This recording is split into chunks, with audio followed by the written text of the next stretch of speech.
चिरंजीव ॲडव्होकेट अजिंक्य चामे यांना भारतीय जनता पार्टीच्या वतीनं प्रभाग क्रमांक 5 मध्ये अधिकृत उमेदवारी देण्यात आली आणि याच प्रभागातून मी 2 वेळेला या अगोदर जनतेने मला संधी दिली होती आणि तोच विश्वास पुन्हा एकदा अजिंक्यला या प्रभागातील सर्व नागरिकांनी, लहान थोर तरुण सर्व मतदारांनी या भरभरून आशीर्वाद ॲडव्होकेट अजिंक्यला या निवडणुकीमध्ये दिला आणि तो विजयी झाला।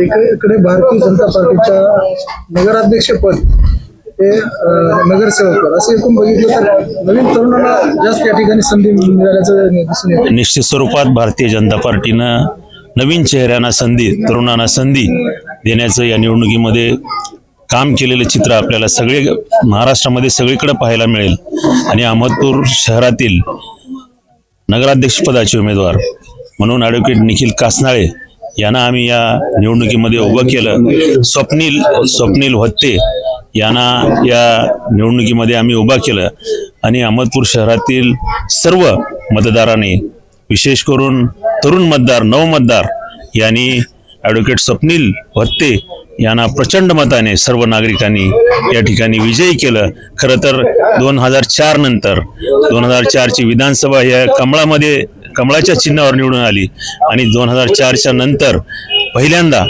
अहमदपूर शहरामध्ये कमळ हे फुललेलं आहे आणि निश्चित स्वरूपात भारतीय जनता पार्टीवर या देशाचे पंतप्रधान माननीय नरेंद्रजी मोदी, महाराष्ट्राचे मुख्यमंत्री माननीय देवेंद्रजी फडणवीस साहेब या सर्व नेत्यावर अहमदपूर शहरातील नागरिकांनी विश्वास ठेवला आणि या ठिकाणी ॲडव्होकेट स्वप्नील व्हत्ते यांना विजयी केलं। त्याचबरोबर 3 नगरसेवक भारतीय जनता पार्टीचे या निवडणुकीमध्ये विजयी झालेले आहेत। त्याबद्दल सर्व जनतेचं मी या ठिकाणी मनपूर्वक माझ्या वतीनं, माझ्या पक्षाच्या वतीनं, भारतीय जनता पार्टीच्या वतीनं अहमदपूर शहरातील सर्व मतदार बांधवांचे या ठिकाणी आभार व्यक्त करतो।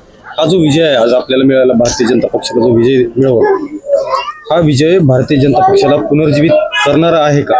निश्चित स्वरूपात, कारण 2004 नंतर भारतीय जनता पार्टीनं या ठिकाणची निवडणूक कमळाच्या चिन्हावर भारतीय जनता पार्टीने या ठिकाणी स्वबळावर लढलेली आहे आणि पुढच्या काळामध्ये जिल्हा परिषद पंचायत समितीच्या निवडणुका आहेत, तेव्हा निश्चित स्वरूपात भारतीय जनता पार्टी त्याही निवडणुका एक हाती जिंकेल याबद्दल माझ्या मनामध्ये कुठलीही शंका नाही।